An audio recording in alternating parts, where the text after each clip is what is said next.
Evangelio de Juan, capítulo 1, versículo 29. Dice así: el siguiente día vio Juan a Jesús que venía a él y dijo: He aquí el Cordero de Dios que quita el pecado del mundo. Este es aquel de quien yo dije: después de mí viene un varón, el cual es antes de mí, porque era primero que yo. Y yo no lo conocía, mas para que fuese manifestado a Israel, por esto vine yo bautizando con agua. También dio Juan testimonio diciendo: vi el Espíritu que descendía del cielo como paloma, y permaneció sobre él. Yo no le conocía, pero el que me envió a bautizar con agua, aquel me dijo: sobre quien veas descender el Espíritu y que permanece sobre él, ese es el que bautiza con el Espíritu Santo. Y yo le vi, y he dado testimonio de que este es el Hijo de Dios.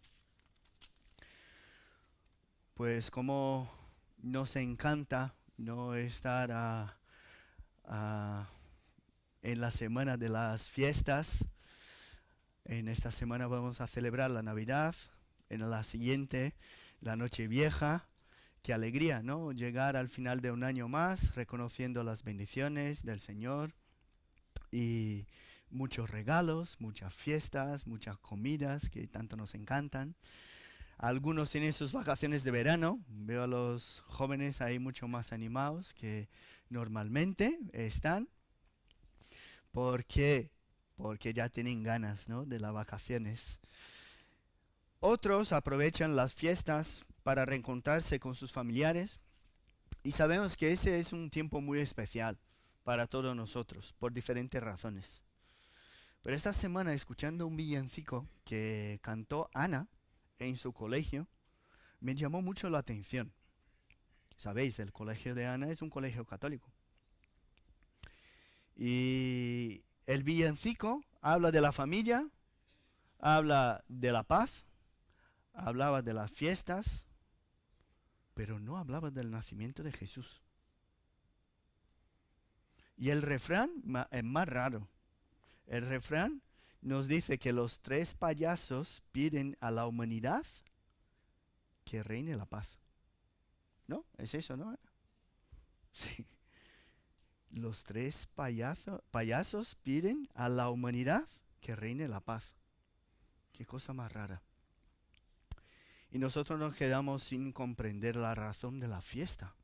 Si era para hablar de la familia, si era para hablar de la paz, de los payasos, o si era para hablar del nacimiento de Jesús.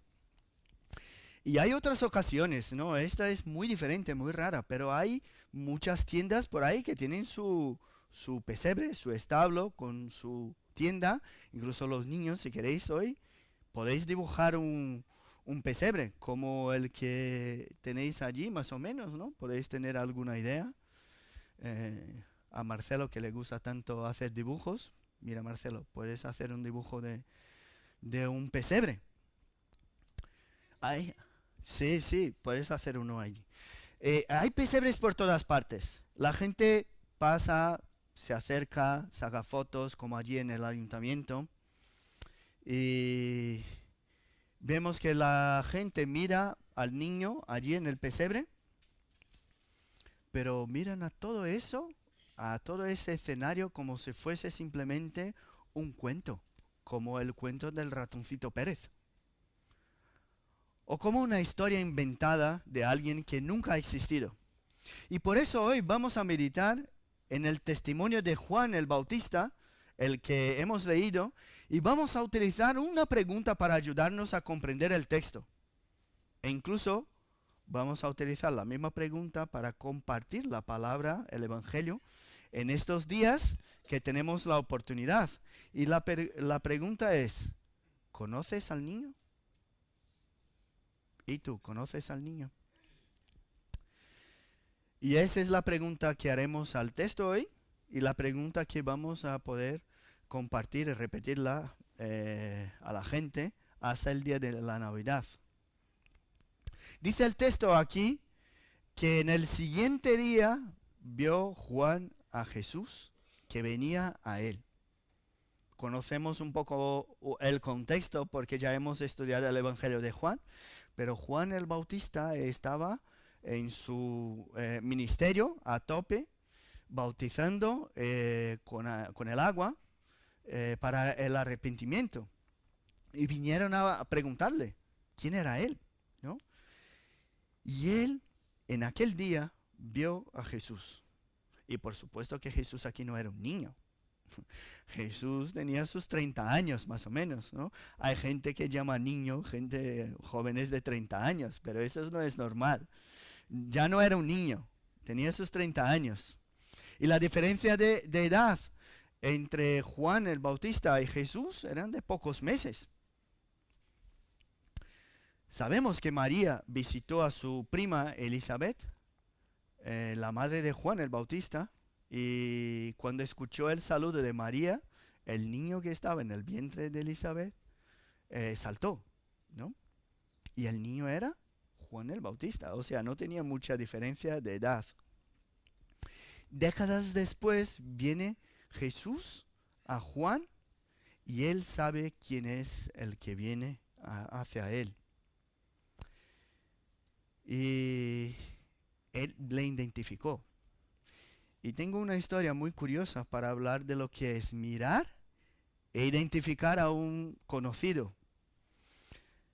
Lilian y yo todavía éramos novios y tengo una prima que es muy divertida, se parece mucho a una gitana. La mitad de mi familia se parece mucho a los gitanos, ¿no? A esa cultura gitana. Y ella me fui a quedarme ahí 1 o 2 días en su casa. Somos muy amigos. Cuando llegué, ella me dijo, Rafa, hoy nos vamos a una boda. Yo digo, ¿pero cómo nos vamos a una boda? ¿De quién es la boda? No, de una amiga mía. Yo digo, pero espera, es que no la conozco, no conozco a nadie. ¿Cómo voy? No tengo ropa. Y me dijo, no, eso no te preocupes. Nos vamos allí y vamos a disfrutar. La fiesta va a ser muy grande, nadie va a enterarse de que estás ahí, que eres un invitado de un invitado. Y me fui a la boda con ella. Y muy curioso, estábamos en la ceremonia. Antes de terminar el culto, mi prima me dijo, oye, nos vamos. Yo digo, ¿pero cómo nos vamos? Sí, nos vamos. Y cuando salimos, ella me dijo, no, es que ahora nos adelantamos y nos vamos al local de la fiesta y así pillamos a una mesa muy buena y tal. Y yo dije, madre mía. Y nos fuimos y llegamos antes de todos en el salón. No había nadie. Y pillamos una mesa en el centro del salón, al lado de la mesa de los novios. Y la fiesta empezó, los invitados empezaron a llegar y nos miraban un poco raros, pero bueno, pues estábamos en un local muy importante y nadie nos conocía. Y me acuerdo hasta el día de hoy, la mirada de los novios hacia mí.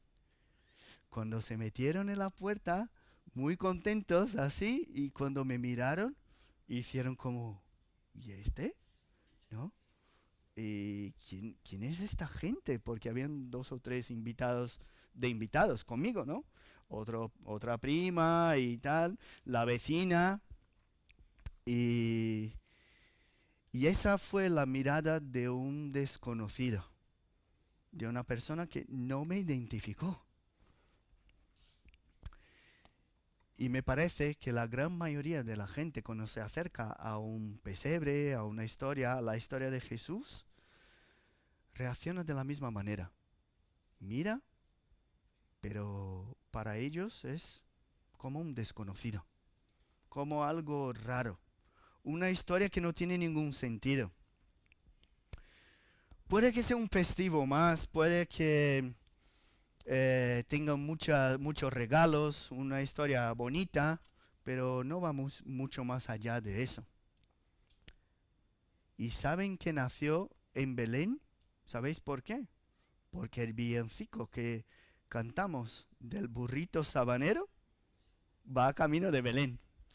Entonces, por eso saben que nació en Belén, porque si no, pues tampoco. sabrían que Jesús nació allí. Y por eso es porque estoy hablando de aquellos que no le conocen. Estoy hablando de los que están ahí por las calles.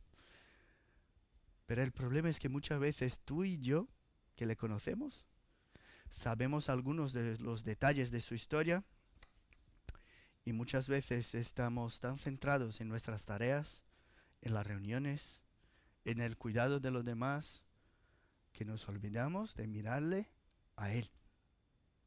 A Él. Juan el Bautista estaba en su labor, estaba trabajando, estaba haciendo su tarea, estaba dentro del agua bautizando a gente. Pero pudo ver que Jesús venía a él. La pregunta que tenemos que hacernos es: ¿cuánto tiempo sacas de tu día para mirarle a Él? ¿Qué prioridad hay en tu vida en la persona de Jesús? Mi hermano, si no tenemos ese tiempo, puede que nos perdamos en medio de tantas reuniones, tantas actividades, y el enfoque de nuestra vida y de nuestras preocupaciones estén en cosas que no deberían estar. Y ahora en la Navidad, muchos la celebran sin tener idea de quién es el niño que nació en el pesebre. Hoy, eso estoy hablando aquí de nuestro contexto español, pero en aquel entonces no era diferente. Juan el Bautista dijo a los que fueron desde Jerusalén preguntarle quién era él, les dijo que yo bautizo en el agua, mas en medio de ellos, o sea, en medio de vosotros, hablando a los de Jerusalén, está uno a quien no conocéis. Y dijo Juan, uno que él no era digno de desatar la correa de su calzado. Y dice incluso el mismo capítulo que hemos leído hoy, algunos versículos antes, que la luz del mundo estaba en el mundo, pero el mundo no le conoció. Y el mundo sigue sin conocerle. Nuestro país se dice cristiano, pero no conocen a Cristo. ¿Y tú? ¿Y tú conoces a Cristo?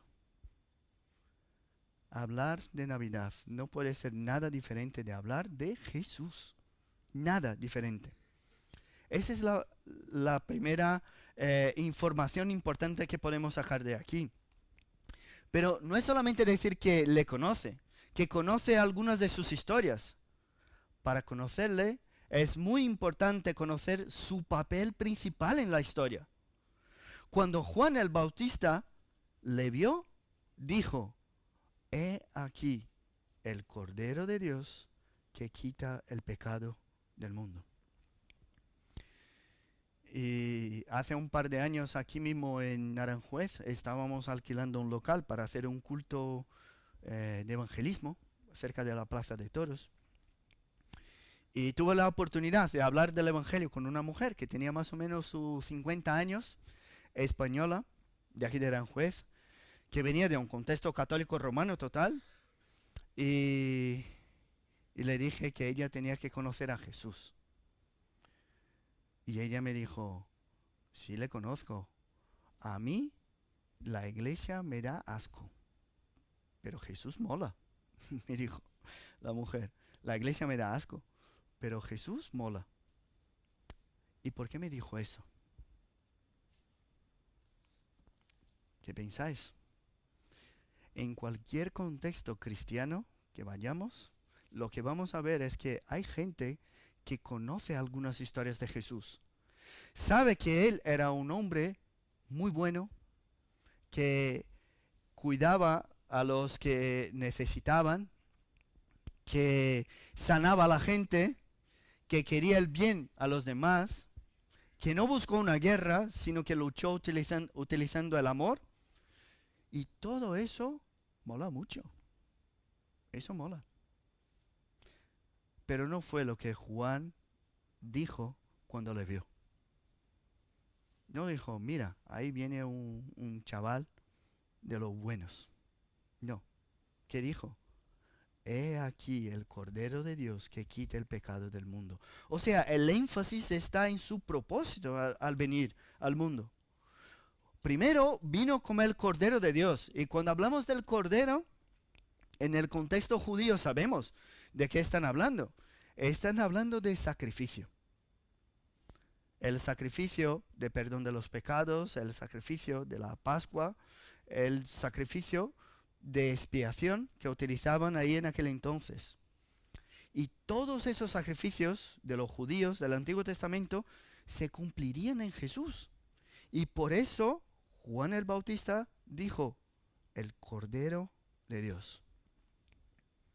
O sea, si los judíos tenían la costumbre de sacrificar a animales para pedir el perdón por sus pecados, ellos ahora tenían que reconocer que todos esos sacrificios eran imperfectos porque eran sombra de algo que iba a pasar, sombra de un sacrificio perfecto, del Cordero de Dios.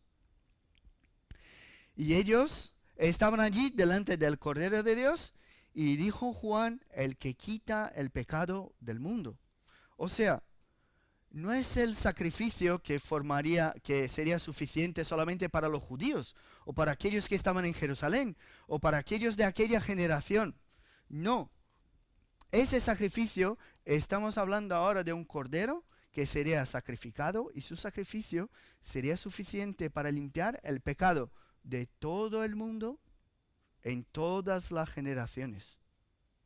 Aquí está hablando de la suficiencia del sacrificio de Cristo. Jesús no fue enviado solamente a los judíos, sino todo el mundo que está bajo la maldición del pecado, ahora puede encontrar en Jesús la solución para esa rebelión en contra de Dios. Y si es Él que quita el pecado del mundo, entonces no hay otro medio para quitar el pecado del mundo. Ese es el mensaje central del Evangelio.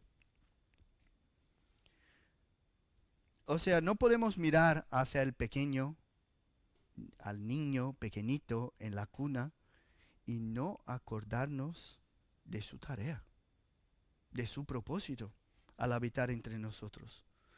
Cuando nació, su nacimiento revela la necesidad que tenemos cada uno de nosotros en presentar un sacrificio delante de Dios por nuestras culpas.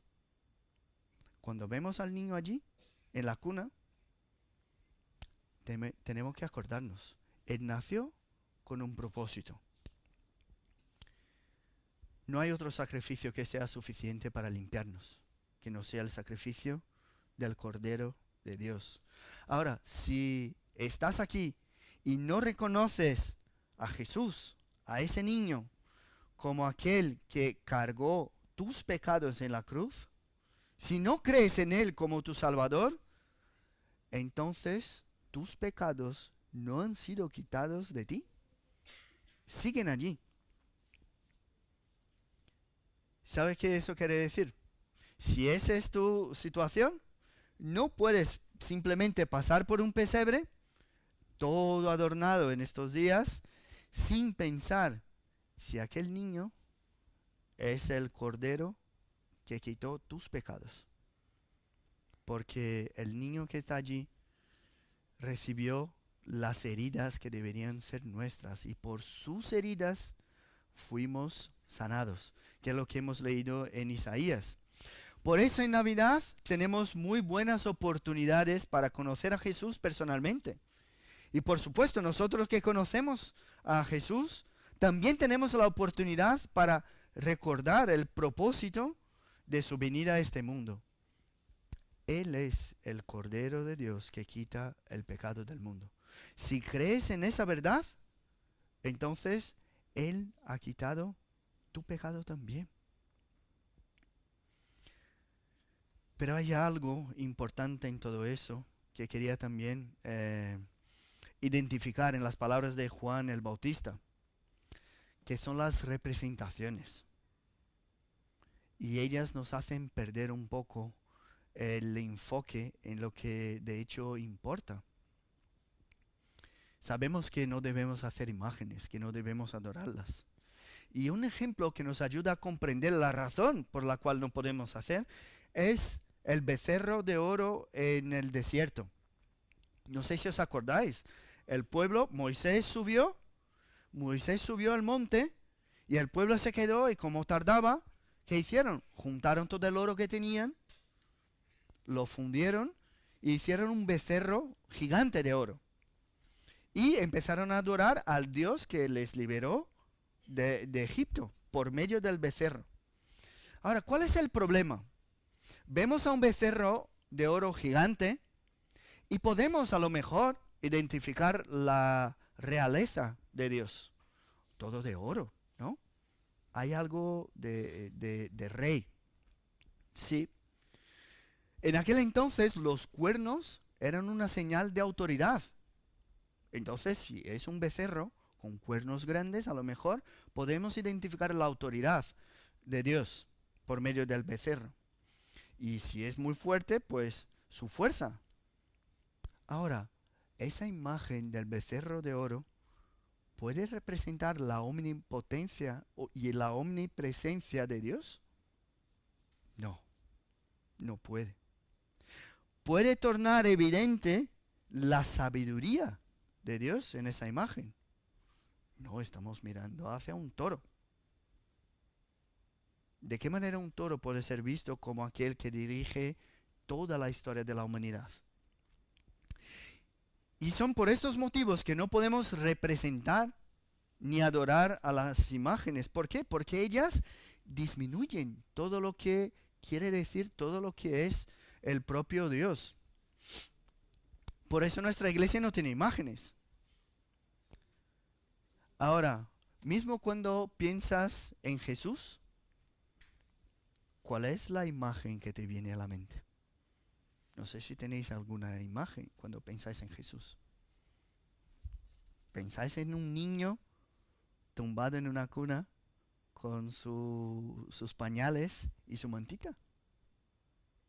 O cuando pensáis en Jesús, pensáis en un hombre delgado, con una cara muy triste, ensangrentado, colgado en la cruz. Hay representaciones y muchas veces ellas nos impiden de ver de lo que de hecho importa.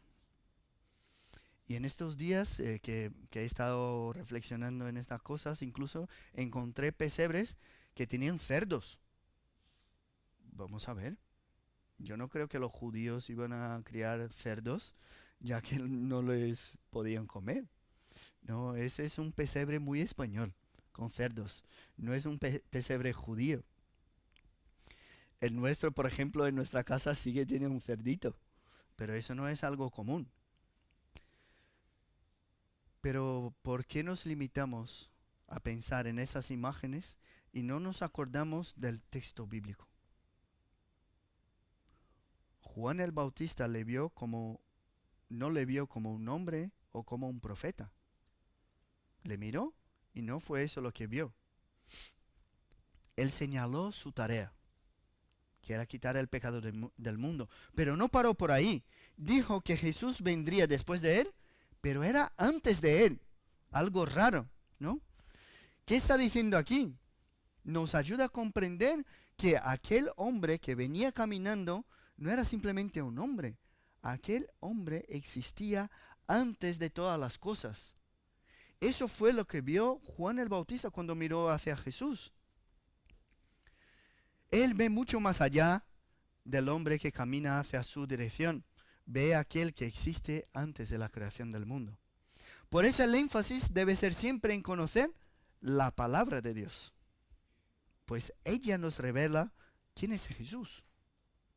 No una imagen, no un pesebre, nada de eso. El Evangelio de Juan empieza describiendo a Jesús, pero no dice que tenía una nariz exagerada como los árabes, no dice que tenía los ojos azules como el Jesús que vienen de las revistas de Estados Unidos, no era rubio. No es eso lo que utiliza para describir a Jesús. ¿Qué es lo que escribe aquí? La palabra nos dice que en él, bueno, no aquí en Juan, en él no había parecer, como hemos leído. No había hermosura. Le veíamos, pero no habría en él ningún atractivo para que le deseáramos. Qué impresionante, ¿no? Hablar del propio Hijo de Dios de esa manera.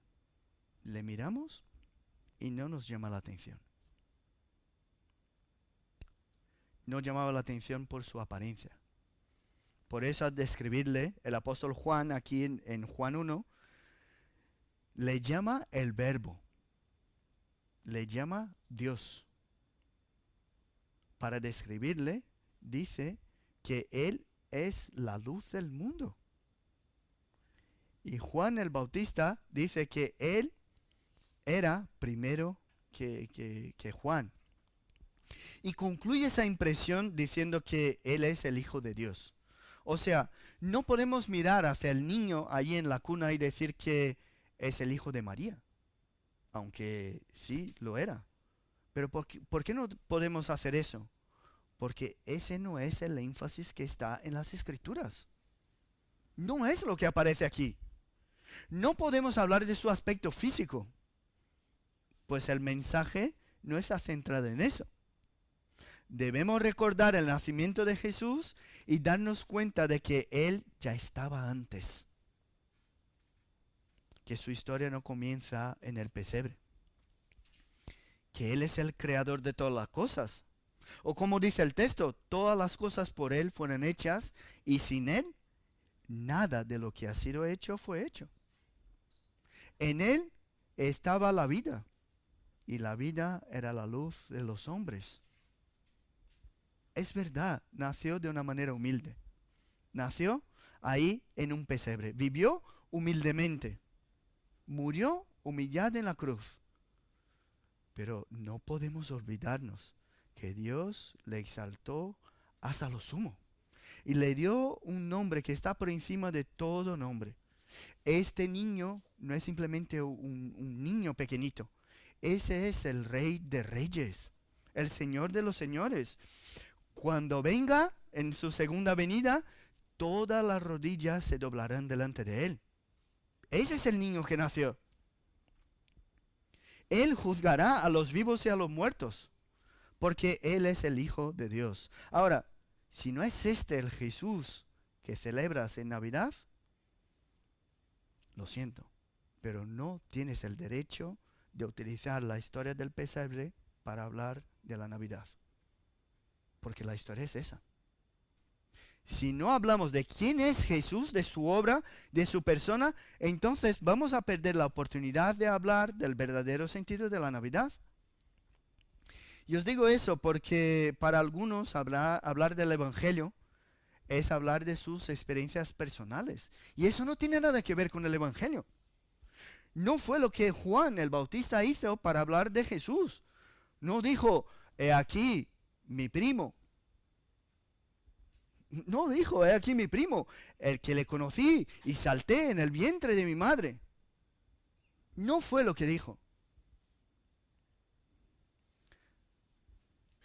Lo que hace es repetir que no le conocía, para no poner el énfasis en sus experiencias personales, sino en lo que el propio Dios le había revelado.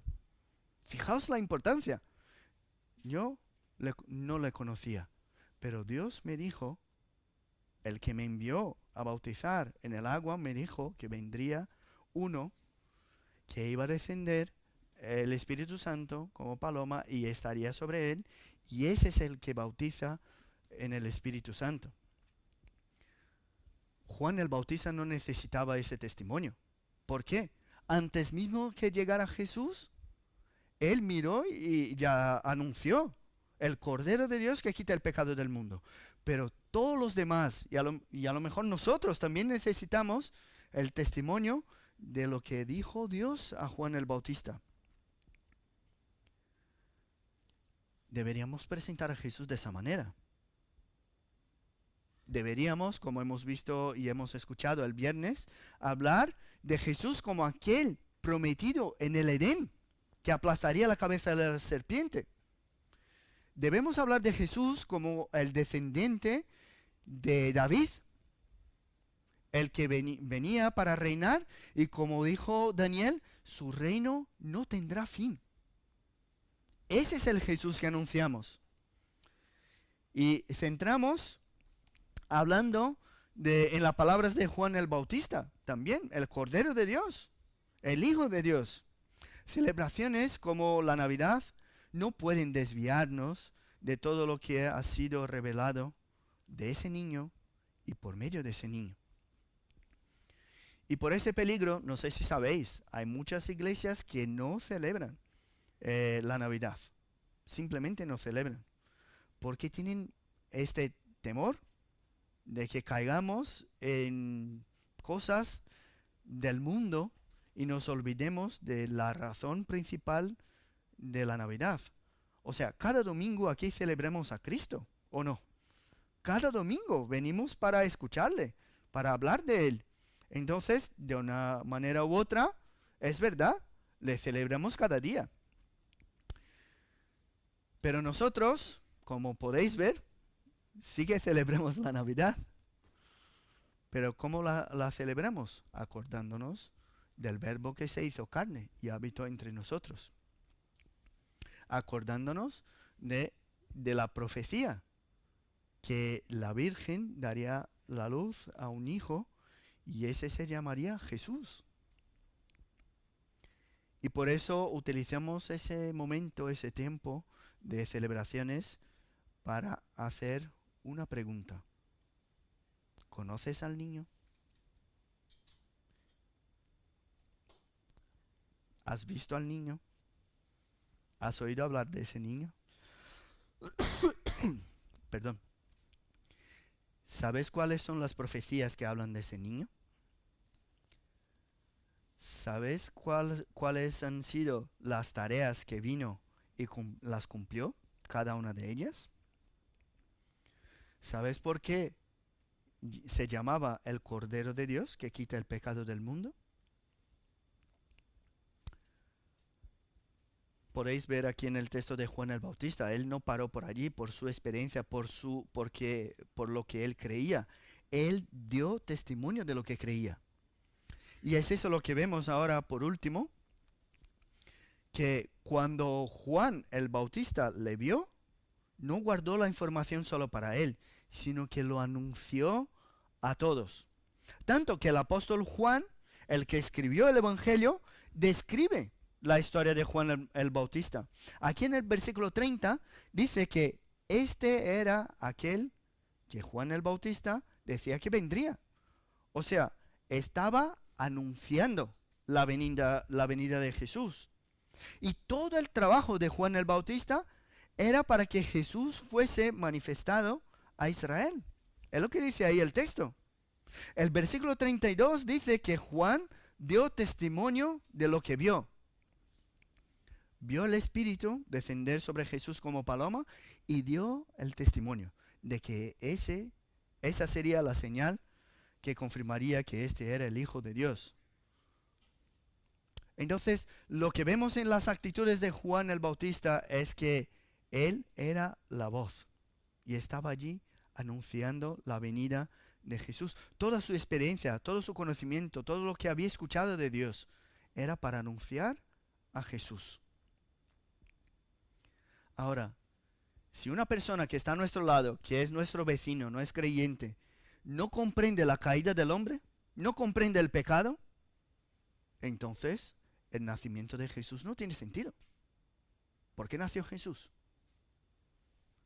Si no comprendemos que la salvación es algo que viene de Dios, entonces el nacimiento de Jesús no tiene sentido. Dios proveyó lo que necesitábamos para tener esa relación con Él. Si no comprendemos la justificación, que es un tema que también escuchamos el viernes allí en Toledo, o sea, la justicia de Dios que está sobre nosotros por la sangre de Jesús, del Cordero de Dios, derramado en la cruz. Si no comprendemos eso, entonces el nacimiento de Jesús no tiene ningún sentido. Si no es ese Jesús el que celebras, entonces la historia del pesebre no te representa. No es para ti. Si no comprendes y crees en eso, cantar Noche de Paz, como hemos cantado ahora, no tiene ningún sentido para ti.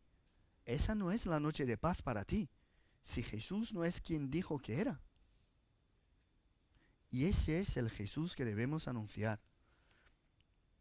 Es el Evangelio de la paz. Ahora, ¿por qué la paz? ¿Porque los payasos piden a la humanidad la paz? No, la paz que viene del Rey de Paz. Ahora, si no comprendemos así, no es noche de paz.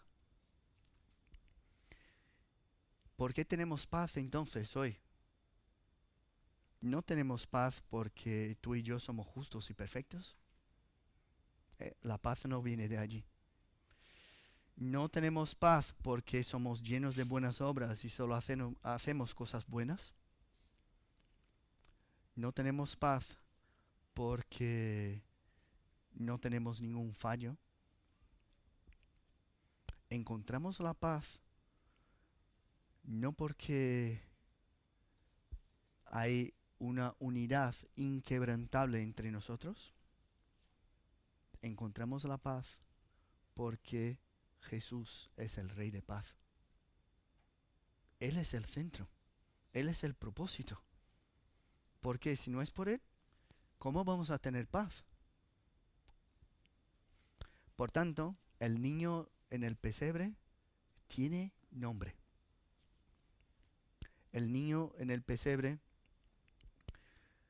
era el niño prometido y esperado por el pueblo de Dios. El niño tumbado allí en la cunita es nuestro Señor y Salvador. ¿Conoces a ese niño? Si no le conoces, la Navidad no tiene nada de feliz para ti. Nada.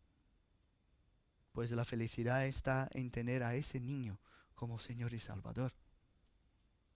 No pienses que venir a la iglesia en Navidad, en Pascua y en los bautizos y bodas, que eso es ser cristiano.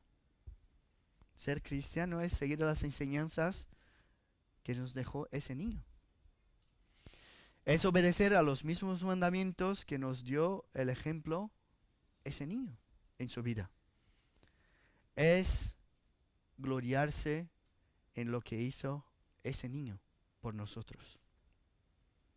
Ser cristiano es encontrar las fuerzas que tenemos para seguir, no en la razón de lo que pienso, de lo que creo, de lo que hago, sino en la perfección que tuvo la vida y obra de ese niño. Ser cristiano es confiar única y exclusivamente en la salvación por medio de ese niño, el Cordero de Dios que nació en el pesebre. Hoy la invitación es para que disfrutemos todos de la Navidad, como se debe, y para que conozcas a ese niño y que disfrutes hoy de una comunión verdadera con Él, que seas seguidor suyo, que disfrutes de la verdadera paz que hay en Jesús. Y cada uno de nosotros que ahora tenemos esa verdad en nuestros corazones, tenemos la tarea también de testificar, de hablar de esa verdad, como lo hizo Juan el Bautista. Tenemos que hablar de ese niño para que más personas que están alrededor nuestro conozcan a nuestro Salvador. No sé si hoy puedes decir, Hosana en las alturas. Estamos mirando hacia ese nacimiento. Hosana en las alturas. ¿Por qué? Porque he aquí el Cordero de Dios que quita el pecado del mundo. Esa es nuestra alegría. Y eso es lo que celebramos en la Navidad. Vamos a orar. Dios, te damos las gracias porque tú has enviado la salvación nuestra. Tú nos has enviado la alegría de nuestra vida, la esperanza que tenemos, la única razón que tenemos para creer que hay una eternidad contigo. Gracias, Padre, porque tus profecías se cumplieron en la venida de Cristo. Y anhelamos su segunda venida, anhelamos y esperamos las profecías que hablan de la segunda venida de tu Hijo. Ayúdanos, Padre, a comprender y a vivir en estos días de Navidad, hablando, testificando y recordando todas las bendiciones que hay en el nacimiento de Cristo. Que eso no sea simplemente una fiesta pagana, sino que estos recuerdos nos llenen de esperanza por saber que no dependemos de nuestras obras, no dependemos de lo que hacemos o dejamos de hacer. Incluso nuestros pecados están todos pagados por ese niño que nació en el pesebre. Ayúdanos a vivir basado en esa verdad y que esa verdad nos traiga siempre esperanza. Bendice a aquellos que todavía no tienen a Cristo como su Señor y Salvador y que puedan también en esta mañana sentir el deseo de entregar su vida a Cristo, de reconocer a Jesús como Señor y Salvador de su vida también. Bendícenos, Padre, en el nombre de Jesús que oramos. Amén.